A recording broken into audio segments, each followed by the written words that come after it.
Hello, everybody. Welcome to another exciting episode of Jimmy's Jambox. We're here. We're back at it again, and we're going to get on into it. But before we do, as always, please make sure to like, subscribe, push all the buttons, do all the things. You know, I don't know where they are, but you do, and I trust you. With that being said, here's a quick word from our sponsors. Organic herbs and botanicals, skincare and edibles, wellness for body and mind. The Brothers Apothecary. Fine teas and remedies. Ronald Records. From indie gems to classic hits, discover the heart of local music. With live shows all the time, up close and personal, and regular releases on their in-house label. Ronald Records. Supporting the community, one track at a time. All right, thank y'all so much for watching. Again, shout out The Brothers Apothecary, Ronald Records, and Portland Water. Thanks for keeping us hydrated. And with that being said, let's go ahead and get on into it. Here is today's guest. Hey, what's up, everyone? It's Radeskiii. Hello. Hey, what's up, Jimmy? Thank you so much for joining us. Thank you, my friend. Yeah, why don't you tell us a little bit about, who you are, where you're from, what you do. Give us that, Tinder profile of your involvement with music. Yeah. So I do recording. I'm a lyricist. Mm-hmm. Always writing, always curating, creating. Right now I'm out of Milwaukee. Mm-hmm. Moved up here to Oregon from California originally. Okay, hey, me too. San Diego area. Oh, Bay Area myself. Oh, yep. Oh, yeah. Yeah, I haven't been through the Bay yet, but hey, definitely want to. I think technically we're just as close, so doesn't hurt. Actually, no, that mathematically might not be correct, but it's a short airplane ride. Yeah, exactly, man. I plan on visiting down there, but yeah, moved up here from California, just into hip hop, all the hip hop, graffiti, scratching, DJing. Like I said, I just constantly writing, creating. Hell yeah. Yeah, that's about it. Oh, yeah. So, and what got you started into music initially? What got me started? Probably my big brother. He goes by Oldest Child or Lab Syndicate. He does rapping himself and kind of showed me underground, hip hop and shit. Mm-hmm. What got me started? Probably just really just listening to music with him. Okay. And just kind of going through stuff and just soaking it in. Yeah. So. And so you said he made music as well. How old were you when he first started doing it? So probably, I can't say exactly, but just to throw a number out, I'd probably be 8 years old. Okay. So single digits. Yeah. Okay. Yeah. I just remember one moment just sitting with him out in my mom's Ford Explorer. And he was showing me Mobb Deep Shook Ones. Mm-hmm. And I was only 8, so yes. some people have their opinion about that, but but I loved it. And and since then he's kind of, he continues showing me stuff, but yeah, he was kind of the first person to be yo, check this out. What do you think of this? Hell yeah. And is anybody else in your family more on the creative side, or a musician or an artist of any kind, or are you the first, or I guess you and your brother the first generation? So my dad, he does a little guitar, but for the most part, we're kind of the only ones.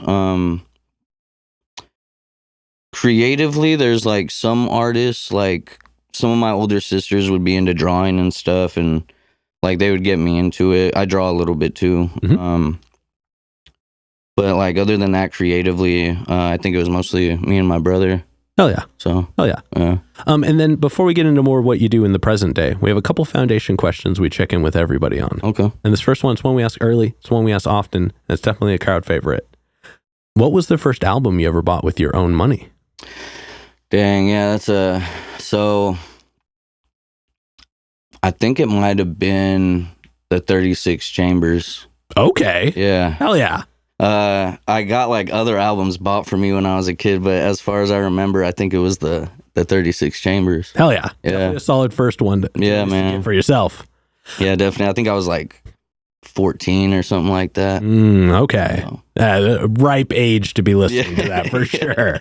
Yeah. And then what was one of the first live shows you ever went to that was like specifically one you wanted to go to? So like you saw it was happening, got tickets. Oh, when I got it myself. Ooh, I think it was E40. Oh shit. Yeah. Okay. Yeah. Okay, let's go. E40 came out. I must have been like 16. Damn. Oh, so that was like, It was at the Roseland. Yeah. It was a crazy experience. oh shit, it was up here? Yeah. Oh, okay. Yeah, man. I thought that was when you were down, like still down in California. No, I went to my first show up here. Oh, damn. I didn't Okay. move up here till, I moved up here when I was like 12 or 13. Okay, so like right before you'd be able to go to stuff. Yeah, exactly. Well, damn, who was he with up here? Dude, it was crazy because I think it was like Twisted Insane was opening, and then there was like a few. I get a couple of the shows mixed up because also like right after that I got hooked on shows, so I was like going. Oh, yep. After I know that, how I like, goes. opened up like Pandora's box for like the shows. But if I recall correctly, it was like Twisted Insane and Sand People. Okay. Open for them. Hell yeah. Yeah, it was dope. Damn, I am so jealous that you. Yeah, dude, it was love to see perform. Yeah, I'm sure there's some people out there. Might be some people out there watching that remember like when E40 used to come around and do shows at the Roseland more. Hell yeah. I think Cool Nuts definitely opened for him as well. Oh, I think about it. That. Shout out Cool Nuts. Yeah, shout out Cool Nuts for sure. Hell yeah. And then before we get officially into you in the here and now, do you have a defining moment where you decided you wanted to take music more seriously? Like a first one, you mean? Yeah. Like what was the moment where you're like, okay, I've been doing this for a moment and it's kind of cool, and then you like switched over to like, oh, this is it.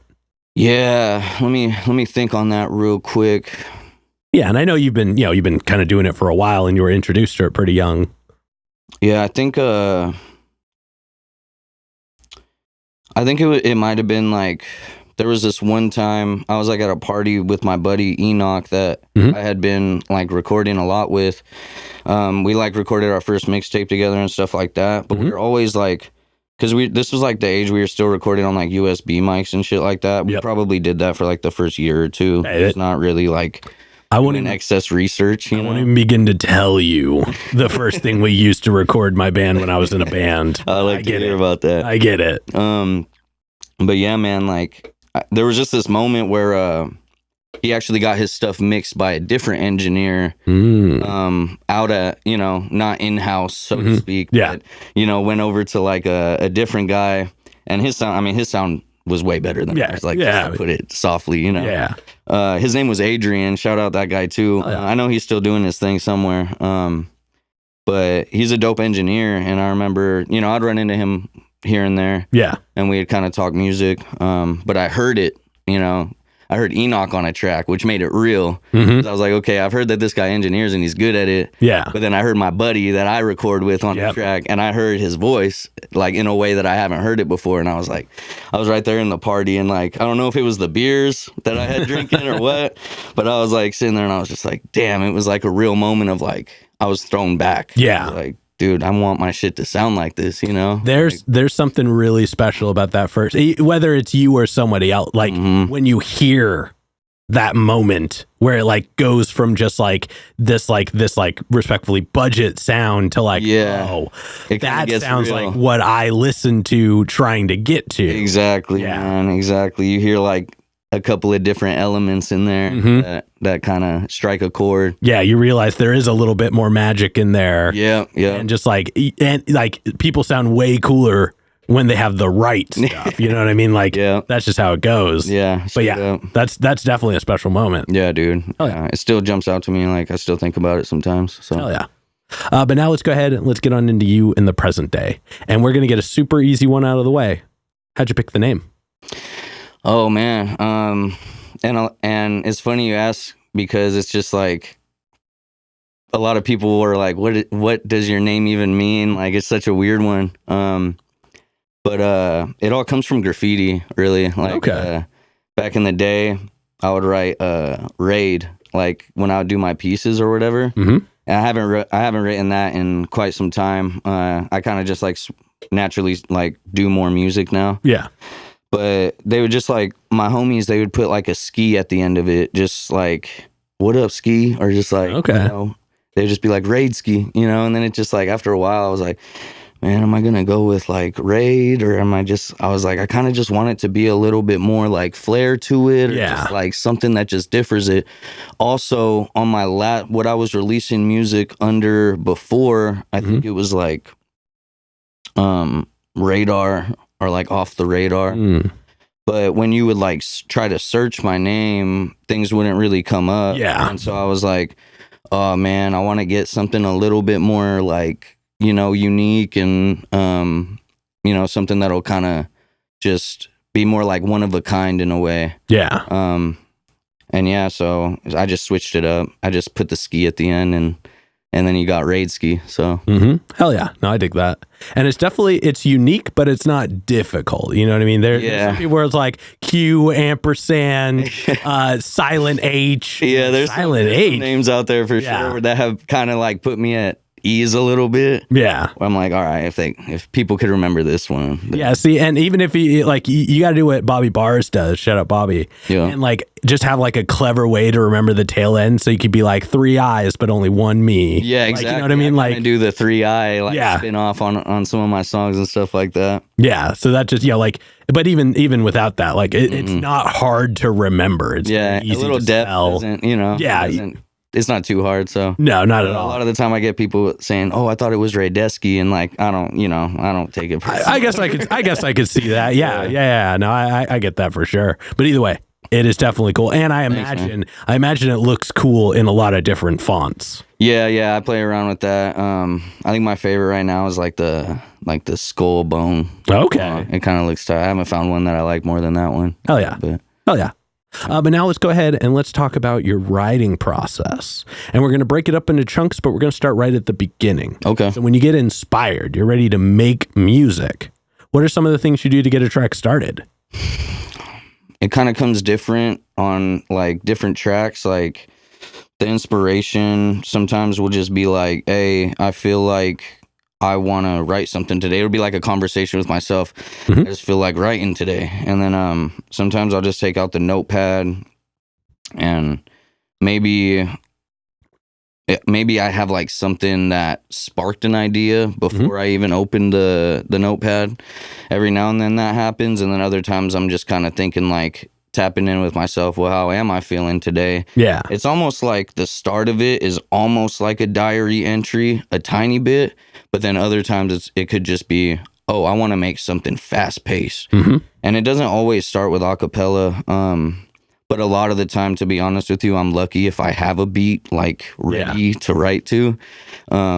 And I'm kind of working on that, meeting producers and just, going around. That's a big part of it. I don't let it stop me. And so that's where a lot of the acapella writing comes from, is just like, I want to get something done today and I'm not going to let nothing stop me. So let's just get to writing. So a lot of it comes from just like acapella, raw, like out of the gate. I just want to write something today and get some practice in, kind of. That's actually a really interesting concept, because a lot of people I ask that question to, and the first thing they say is, I go through my catalog of beats. I like find something until I find something that I'm feeling. But what I think is interesting in that approach is that by doing that, you're focusing so much on your cadence and your rhythm, like finding that way to kind of keep your pace to where it's like it almost has to carry itself. And then finding a beat that fits under it almost kind of is like kind of the opposite. Like instead of scrolling through the beats, you're scrolling through your words until you find something that links up with it. Yeah, and it's like a huge syllable thing. As I keep writing acapella, I also start picking up on other undertones other than the syllables. Like there might be a little melody in a word that I pick up on that I decide to do something with there. But yeah, I mean, it's kind of cool because you could do something acapella, and then you hear a beat, and if it goes to it, you could always kind of come back. You can adjust it. Something. Yeah, it's easier to adjust what you're doing than like a beat you find. But also I think what it does is it opens up an opportunity for you when you find, because eventually I'd like to think everybody kind of locks in with their main producer at some point. Main like beat person and engineer and such. I agree. You can find somebody who just like, they're like, yo, I've gotten to know your style. I've gotten to know your sound. Like, give me some of your acapellas and I can design beats under them. I can like do stuff that's like, and if you can find that, then you're in business, you know? Yeah. Well, that and just, I have to imagine so many people who make beats who like actively do the making of them as like this is the enjoyment effort. Yeah. If you gave them an acapella, they would probably be able to play with it. Oh yeah, you know what I mean? And then they could even be like, "Hey, I kind of messed with how you did it. I like stretched this and warped that to like make it this way. Yeah. Can you recreate that?" And then you're like, "Oh, yeah." And I tend, it also works for me because I tend to like work well with those like mad scientists of producers. So like a lot of the people I work with wouldn't be like upset if I brought an acapella to the table and be like, "Hey, and you're just like, here, with this, you know, like make something that you think would sound cool under this." Yeah. And then, like I said, I think it'd even be cool if they like adjust how you do it digitally, and then they're like, "Can you do this?" And you'd be like, "The worst thing, yeah, exactly, right." And the worst thing that could happen is like, it's not going to work. Yeah. So then you just go to the next idea. But then you also, even if it doesn't work, you have this curated beat that was designed based on yours. Yeah, then you automatically. Can yeah, then they're like, cool, well, take this and do something with it when you're ready because it was made for you. Yeah, like ideally, honestly, but not to get it like twisted, I love writing to beats. Oh yeah, no, of course. One of my songs, Eulogy, it's like one of my favorite tracks that I've made. And I just remember the idea, like initially, like I had some feelings that I wanted to get out, but that wasn't the only mission. It was like, I want to get it out in the right way. I want to represent this the right way to this beat. The producer's name was like Darrell Banks. He has a lot of beats up on YouTube and stuff like that. I leased that one off of him, but nonetheless, though, I just remember it being a beat that I really wanted to take my time on, and I wanted like the lyrics to line up well with it and like, pair well with it. And I really love doing that challenge too. As much as I love just like not having any beat, like sitting there in my car, like in my notepad, I also like having the headphones in and like really listening to every sound. Like I try to, when I am writing to a beat, I try to like slow down on the entry and like listen to it like at least 20 to 50 times and just kind of chill and like resonate with it. Yeah. Well, I imagine like writing a cappella is probably the best form of practice. Yeah. And then when you get to like write over a beat, I bet it feels like you're like working in Super Saiyan, you know what I mean? Man, like, wait a second. There's like a track for me to follow, like something like literal. It's definitely I meant that like train track, but it's definitely more exciting spitting it back. I will say that. There's a beat. Yeah, no, but I mean, like that's just a good way to kind of get in the work. Like, who is it? John Wavy. When I was doing his interview, shout out John. He mentioned that he's like, man, I try to do this like every day, just to make sure I'm doing it, just to like skill one. Yeah, just to like you don't have to. If you always stay ready, you don't have to get ready, kind of thing. Exactly. And so I think there's something in that, and I think, like I said, your approach of being able to do it without the beat just makes it so when you get on the beat. There, like then you're like, oh, haha! I don't have to imagine it the whole time. I can just do it. 100%. Yeah, I might have something ready. So either way, it's a win-win. Hell yeah! So, and then once you get a track finished, so like it doesn't have to be out per se, but once you've gotten it, kind of pressed, ready, and you're to the point where you want to start performing it, how long does it usually take you to get comfortable performing it? If it's like a track like that I'm really interested in, I think that's a huge, like, something that, differs or makes it better, makes it easier for me to remember. So I think that's a huge factor. But given that is happening, usually it's just a matter of, like, maybe rehearsing it, like, probably 10 to 20 times before I'm like, but ideally 40 to 50 to 100. I mean, as much as I can. Hey, that's the rules of comedy. Yeah. If you want to do your set well, do it 50 times. Yeah, dude, exactly. So, I mean, however much time we have to rehearse, I would just like try to just go all in. Yeah. But I would say like for like a minimum, for me to be comfortable, let's just throw a number. I would say like 25. Okay. For me to be like, I can do this. Yeah, no, I dig that. And then let's look at some of your music. Because you've got a pretty healthy amount out there. You got music going back to at least 2021 on Spotify. Thank you, man. And the things I noticed is that your flow is really tight. Yeah. And I mean, just based off the conversations we had, that makes sense. It's very consistent, even in your earlier stuff. Like, it's just kind of been there. There's clearly that intent. Yeah. But your most recent track, Thunderstorms, it's really it's refined. Okay. Because I went and listened to everything you had out on Spotify, and that's awesome. Thank you, man. It felt really like put together. It felt really strong. It felt very rich. It was really emotional. Your flow felt really comfortable, and there was just this like air of progress. Like as I listened to each one. Dude, that's awesome. Thank you for saying that, man. Yeah, that's definitely a special one. And it's cool to get some feedback. I've gotten a few people that told me they like the song. You know, that old statement. Yeah, this Flyers track, man. Yeah. But no, I mean, it's cool to hear that because that's actually the first track that me and my older brother have like officially put on a record, like hell yeah, done, stamped, sealed. Wow, so very full circle moment. Yeah, man, and got a little goosebumps from that one. That's awesome. Yeah, and it's going on my first album, and so it's like it is kind of an emotional track, to be honest, like in some ways, but not like sad or anything. No. It's passionate. It has emotion in it, and it's a trip, man, because like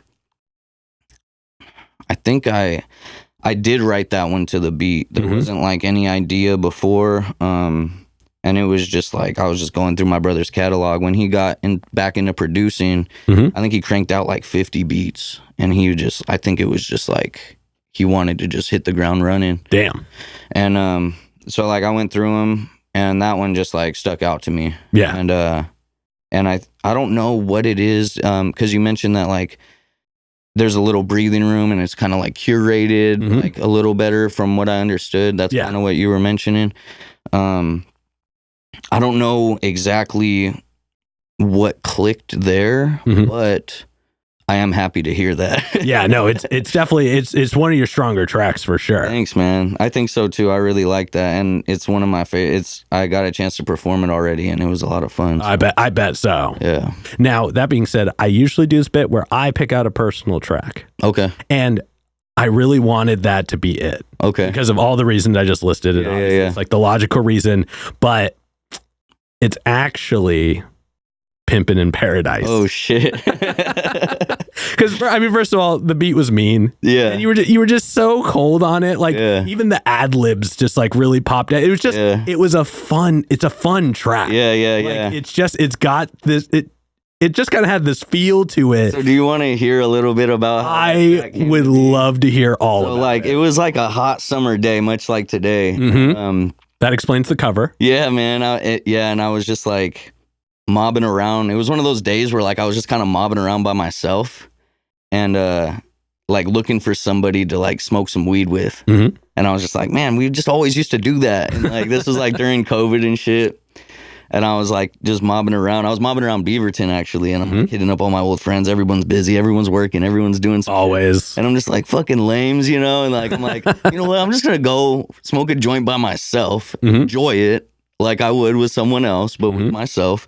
And I was like, and I'm gonna go just write a fucking song. I was like, you know, about not giving a fuck. And it's funny because I was listening to a lot of Prof at the time. Shout out Prof. Shout out Prof. Like he has stuff about his music that is just like, it screams, I don't give a fuck. And like very much so. Yeah, and I wanted a little bit of that day. I was like, I want to live in that energy today. Yep. And yeah, I do like how it came out. It's a fun track. That was one of those. I think we were talking a little bit earlier about like the time it takes to drop, like from the time that you record it to the time that it drops. And that one I was definitely like pedal to the you know, foot to the gas on it, because I was just like, this is some fun shit. Like, let's just put it out there. And you definitely want to make sure it's still a summertime jam. Sure. That's when it should be the most prominent. Yeah, so I wasn't too nitpicky with that one. No, but I mean, like I said, it's kind of like what we were talking about off camera. Sometimes it's those ones where it's just like the feeling is so present in it that like, even though it's not the most polished or the most perfect, it's got something to it. Yeah. It's got some excitement for sure. Oh yeah. But now I'm curious to know, what are some of your favorite tracks to perform? Oh man. Got to think about this one. Lately, I've been performing this one Either Way. And that one, it's quick. It's like I chop it up. Mhm. You won't hear me do that like a lot. Yeah. I typically like for people to hear what I'm saying, but you'll kind of hear me like try to mix that up a little. Sometimes it's fun to give it a little bit. I like to give it some bounce, some flair, and I wanna integrate more of that as I continue developing my music and my sound. But yeah, that one was like I was like, all right, well, I'm just gonna chop it. I heard something in the beat, and I just kind of like went with it. Nowadays, when I perform it, I will admit I get a little winded, like on the second verse, but it's also kind of tight because it's like a challenge, and you don't really like. I notice when I have like a song that I've performed a lot of times, there's like this little thing that's kind of like, oh man, is there enough energy here? Like, you might be too confident with it. You might, you're too comfortable. I think that's when it's time to throw a wrench in your own gear and like mess shit up a little bit. Yeah, no, definitely. So that's kind of what that does. It's kind of like a good gauge of like, oh shit. I don't know if I'm going to deliver this 100% right, but we're going to fucking try. No, man, and that's something I've touched on in other episodes before. Like, the performances aren't supposed to be perfect. Like, people love seeing the human side of things. Yes. Like, being like flubbing a word here and there. First of all, nobody's going to document it. Nobody's going to be like, ooh. As long as you keep rolling. Just going to check that box there. He lost 10 points from this performance. His grade went down to a B. That's not going to happen. And like I said, there are those moments. Not only are those moments appreciated, but it's how you recover from them. Exactly. It's how if you don't let it bother you, people are like, yo, roll out of that fall. Yeah, he flubbed a word. Like I've definitely used this example before. This is one of my favorite ones. Metallica has a live DVD set called Binge and Purge, and they're performing, I believe, in Mexico in front of so many people. Like, it could be 1 million people, but don't quote me on that. And they were performing a song called Ride the Lightning, which I'm familiar. It's one of their most popular songs. And in the middle of it, James Hetfield he's playing, he's just like, I forgot the fucking words. Like, in the cadence of the song, just totally locked in, and then goes back into it. That's awesome. And everybody loses their mind. Yep. Because he just, not only did he own it, he made it fun for, and it's he sold it. It's one of their biggest songs. And he was just like, haha, whoops, my brain did that thing where I was human. Yeah, dude, for sure. Yeah. Those moments are important, man. Very much so. Very much so. But now let's talk about some of your newer music, stuff that hasn't come out yet, stuff that you're kind of working on. Sounds good, yeah. How would you describe like the sound or the characteristics? What can we look forward to for new music coming out? I love that because I already kind of like have a card for that one. I've been telling people that I want to make like workout music. And that's like probably the worst way to explain it, but I just I want to make like some more like upbeat shit, like something that, I mean, if you're like working, if you're mobbing around town, you just want to be the next LMFAO. Yeah. I'm kidding. Hey man, they had a good run, but man, their songs still get stuck in my head sometimes. I swear to God. No, but I just want it to be like more upbeat. To be honest, I'm like, if I could kind of compare it, it would be like some Run the Jewels 1 type shit. Yeah, hell yeah. Dude, I used to put that on before I would go on my runs. Like, dude, I swear it would just like pump me up. And but they still kept the hip hop elements, and like, so I think that's hard to do. Yeah. But you might hear like some electronic shit come into the mix. Okay. There's like one record specifically, like I don't want to like even give a name or anything like that because we haven't even recorded it. But there's my buddy Hunter, he's a producer. He goes by Daddy Magic, or another producer name he has as an alias is Smooth Sorcery. Ooh, that's a good one. Like, shout out Hunter, man. Shout out Hunter. Dude, he's got like a really dope producing style. Like, he'll show me some beats and they're just nasty. And so like that's it's kind of cool because like in music, I feel like you hit these moments where like something will be inspiring you already, but then you'll have an opportunity to collab with somebody, and then they'll like show you something that they have that is like for some reason coincidentally in the same realm. And that kind of happened there, and I was like, oh man, this is like too good. Like, I gotta get on this shit, Hell yeah. And so that kind of like sparked some influence in it too. And then Schoolboy's last album, because he has like some upbeat shit on it. And I was like, you know, a lot of my stuff has been slow, kind of historically. Like since I've started, I've always kind of been on that slow MC flow. Yeah. One of my favorite rappers is Evidence, and okay, you know, the way he like enunciates and lays his shit on the track, I love it. But you know, lately I've been hearing that upbeat sound, and I'm like, oh, dude, I can't help but to take a stab at it. You know? Hell yeah.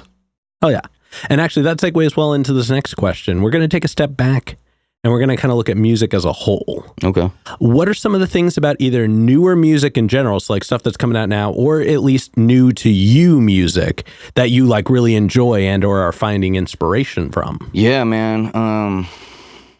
I really like how people are like messing with more transitions, like in hip hop, where like I love when I have to question, is this the same song? Yeah. Like you'll put like something completely different at the end, and like I notice a lot of that is like becoming more musical too. Yeah. And that's kind of flourishing in hip hop, which I love to see. And you know, like those beat breaks, just like I've been paying a lot of attention more to like that stuff coming out in music. Yeah. Like, oh shit, they just fucking killed this like beginning part, but then all of a sudden I didn't see the singy part coming in. It's like, damn, they pushed this far while still keeping like in some kind of package, you know? Yeah, definitely. Two artists, for some reason I'm thinking of two, but I feel like one of the two does it. Like Memblem does that a lot. Okay. Pertinence. I'm gonna have to look them up. They surprise name drop on here. They are really cool music. Dude, I'm gonna have to. Big fan. Big Are fan. they rapping or? You'll just have to listen to them. Okay. I think based off of the description of things you said so far, you're really gonna like both of them. All right. They have something that's kind of a weird in between of sounds in general. I bet I'll love it, man. Yeah. Based off what you're telling me. Yeah. So Memblem is one of them. Pertinence is the other. Okay. Big fan of both of them. I'm gonna ask you how to spell that before I leave. Hell yeah. But getting back into you, we got one last question in this middle portion. Okay. And this is probably the densest question in the interview. All right. But we've talked a lot about, you know, your experience with music, the actions, the reactions. But when it's just you and the music, one-on-one, what does music give back to you? Oh man. Mostly like a good feeling. Like I can't tell you how many times I've been having like a rough day. Just kind of even just like too calm of a day or something. Like I want to shake shit up or something. And like that, like music can calm me down sometimes, or just, you know, sometimes it just gives me the feeling I need. Like, in the moment, you know. It could just be like, dang, I needed to lighten up a little bit. And like that day for Pimpin' in Paradise, it was like, instead of feeling bummed that no one was there to smoke a joint with me, I had the music, and it was like, it brought me that joy feeling. Yeah. You know? So hell yeah. So it kind of gives me what I need depending on like the day or the vibe I'm feeling. Yeah, I was gonna say, sounds like music is a really big equalizer for you. Yeah, man. Yeah, it kind of always brings you back to the center. It can balance things out for me for sure. Which I think it's important in both directions. I think a lot of people don't really talk about that because like everybody's like, you know, when I'm having a bad day, it makes me feel better. But like sometimes when you're having like too much of a or too much of any one direction of a day, it can be great. It can be, you know, like you said, calm or like even boring. Like it can kind of bring you back to that place of where like you feel good. Yeah, it's like a good weed strain. It's like you know, that's kind of general, but I always tell people like, you know, people are always going like, do I like indica or sativa? It's like, bro, you probably like indica when you're chilling at home. Yeah. You probably like sativa when, you know, you got to do something like on your feet, or you got to be up and on a hike or something like that. So, you know, that's kind of a little comparison. But. No, that makes perfect sense. But now let's go ahead and we're going to move on to some hypothetical questions. All right. And for these, sky's the limits. The questions are all made up, so the answers are allowed to be as well. Word. But this first one's pretty straightforward. If you could work with any one person, the only requirement is they have to be alive. Okay. Who would you want to work with, and how would you want to work with them? In the world? Like, okay. Damn. It's funny because I've seen your interviews, but I forgot about that question. Let me think about this for just a quick second. Yeah. But they have to be alive. Yeah. Okay. That's the twist. I feel like I had this, but I feel like I've thought about this.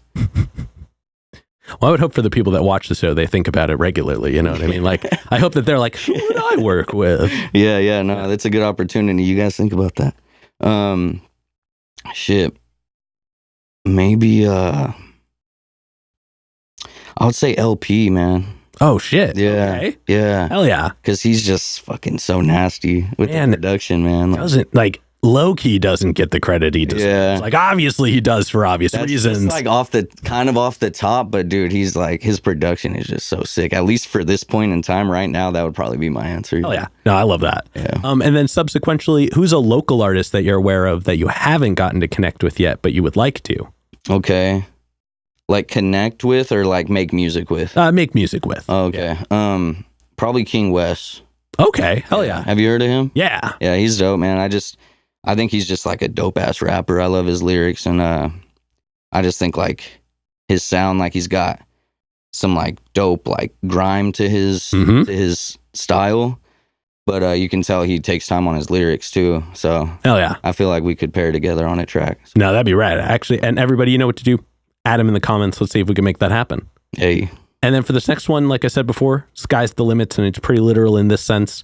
But if you could perform anywhere in the world, and you wouldn't have to worry about crowd access or building stability or power, it was guaranteed the best lineup, guaranteed the best show, and it doesn't have to be a venue. It could be anywhere. Dude, hell yeah. Where would you want to perform? Dude, I think Red Rocks, man, right now. Oh, hell yeah. Would be like the answer just because I just think it would just be so sick. It's such a good spot. All the scenery, and then like I've also talked to sound guys that like set up that stage, and they just are like, dude, it's amazing. Yeah, there's nothing else quite like it. And then there's the factor of just like, I'm sure so many great artists have performed there, you know?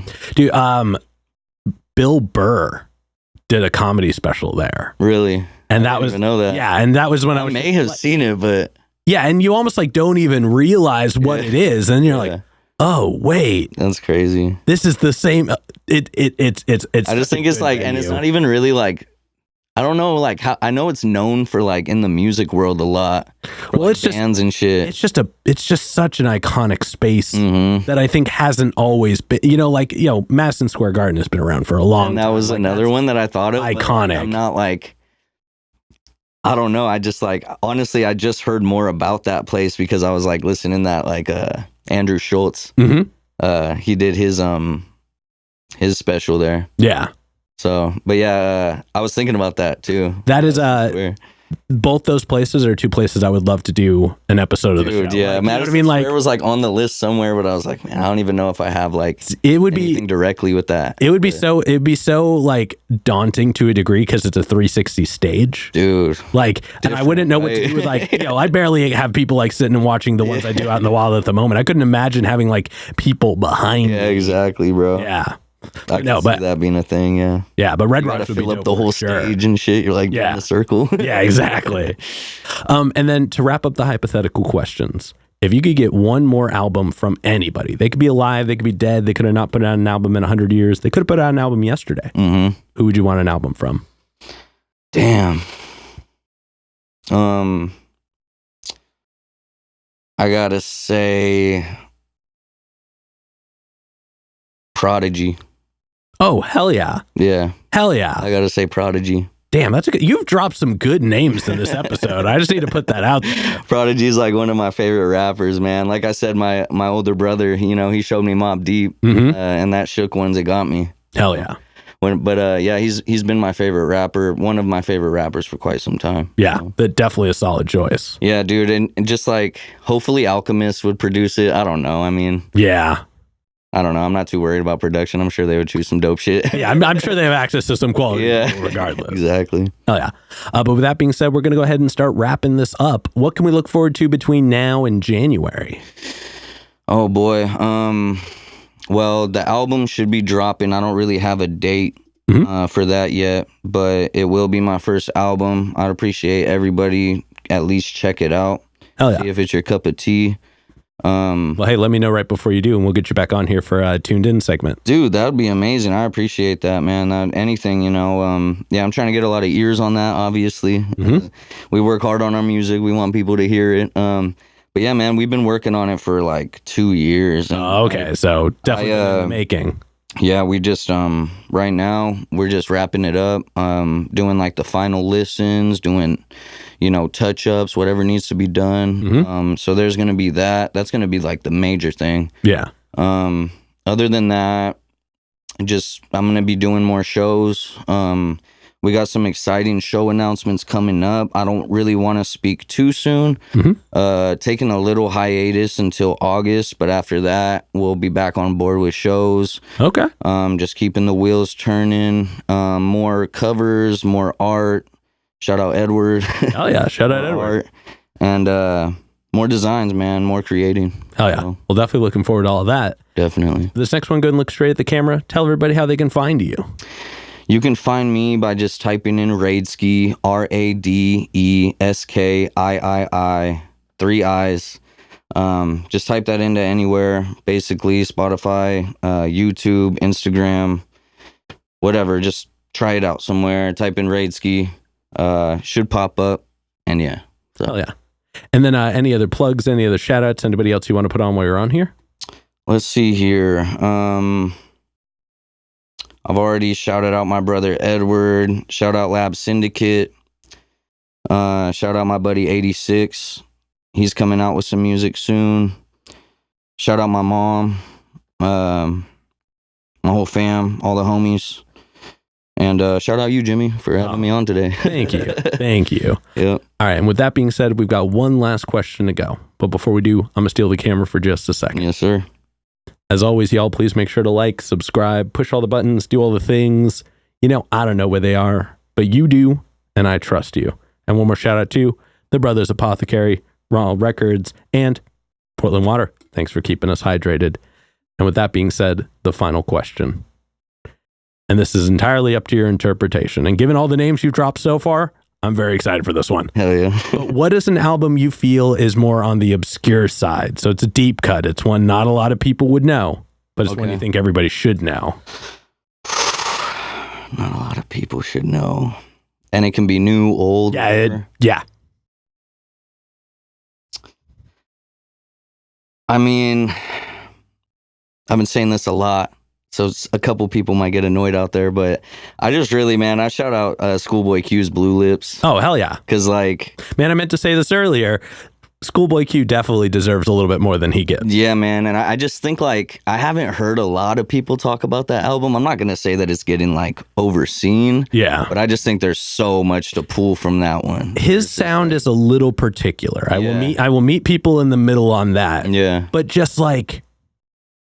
There's something there. There's something that's kind of it's so comfortably unique. Yeah. But almost in an uncomfortable way. Yeah. And so like once you get it, you get it. But I understand why it's like kind of like maybe off-putting to a degree, but it's just so good. What I loved about it, the biggest thing that was off-putting to me was like some of the production and like there's some dark undertones in there. Yeah. Like people, I don't think that a lot of artists would even really dare to put in their music. Yeah. And I mean, I got to do a little more research into the production on that one because they got some serious shit going on. Yeah, very much so. But yeah, man, I think it's a crazy album. Hell yeah, that is a great rap.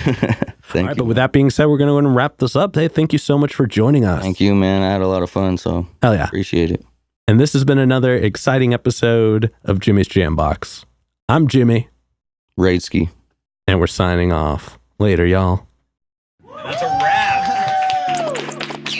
This is not a podcast. This is a show.